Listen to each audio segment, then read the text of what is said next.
ഒഴുക്കിലോടുന്ന് വീട്ടിലൊഴിക്കാം, സ്വർണ്ണമീനായി നീന്തി തുടിക്കാം, വഞ്ചിപ്പാട്ടിന്റെ വെള്ളിലേറാ.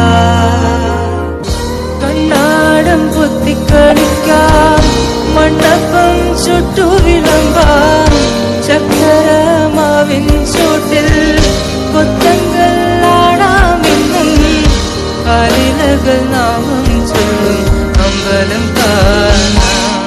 നാളെ കിന്നാറ് കുരുവിക്ക് ചോറൂണ്, പിന്നെ അണ്ണാറ് കണ്ണന് പാലൂട്ട്, ദൂരെ അപ്പൂപ്പൻ താടിക്ക് കല്യാണം,